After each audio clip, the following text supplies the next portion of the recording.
नागरिकता संशोधन अधिनियम यानी सीएए को लेकर अमेरिका ने चिंता जताते हुए बयान दिया तो भारत ने तीखा पलटवार कर दिया।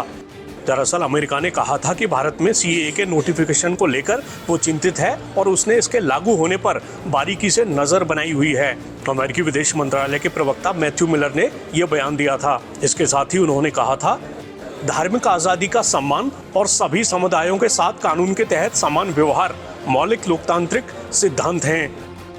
इस बयान के बाद भारत ने कहा, जहां तक सीएए के लागू होने को लेकर अमेरिकी विदेश विभाग के बयान की बात है और बाकियों के बयान का सवाल है, तो हमारा विचार है कि यह गलत सूचना पर आधारित और अनुचित है।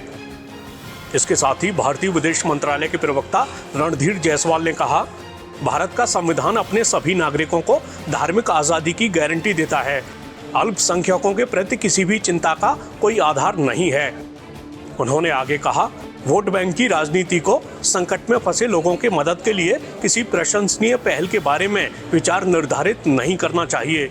जिनको भारत की बहुलतावादी परंपराओं और क्षेत्र के विभाजन के बाद के इतिहास की सीमित समझ है, उन्हें व्याख्यान देने का प्रयास नहीं करना चाहिए। भारत के सहयोगियों और शुभ चिंतकों को उस इरादे का स्वागत करना चाहिए जिसके साथ ये कदम उठाया गया है।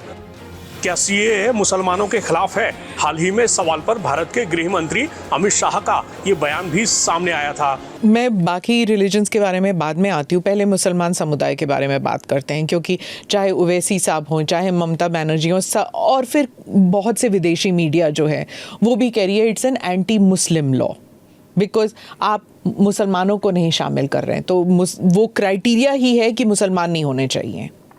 ऐसा नहीं है। आप इस लॉ को आइसोलेशन में नहीं दे सकते। इस देश का एक इतिहास है। 15 अगस्त 1947 को देश का विभाजन हो गया। देश 3 हिस्सों में बंट गया। वो बैकग्राउंड है। भारतीय जनसंघ, भारतीय जनता पार्टी हमेशा विभाजन का विरोध किया। हम कभी सहमत नहीं थे। इस देश का विभाजन धर्म के आधार पर होना ही नहीं चाहिए था, मगर उस वक्त किया गया।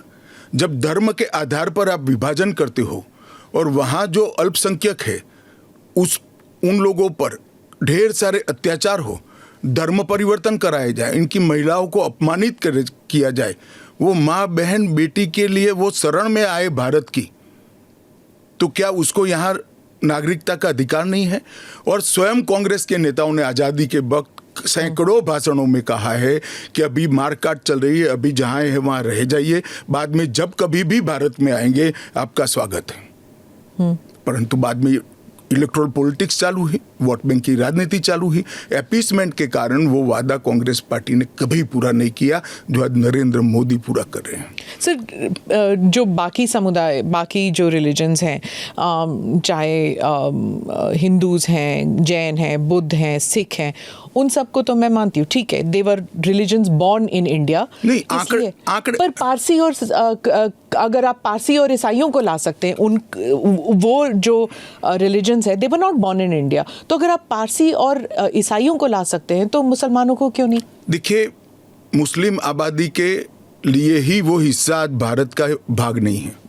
वो भूमि इसीलिए दे दी गई थी। फिर तो हर देश से अव्यवस्था से जो आना चाहिए, इसके लिए भारत के दरवाजे खोल लो। भारत कहाँ बचता है? अखंड भारत के जो लोग हिस्सा थे और जिन पर धार्मिक प्रताड़ना हुई है, उसको शरण देना मैं मानता हूं हमारी नैतिक जिम्मेदारी है और हमारी कॉन्स्टिट्यूशनल रिस्पॉन्सिबिलिटी। और स्मिता जी, आप आंकड़े की गहराई में जाइए। जब विभाजन हुआ तब पाकिस्तान में 23% हिंदू थे, हिंदू और सिख थे। आज 3.7% बच गए। कहाँ गए सारे?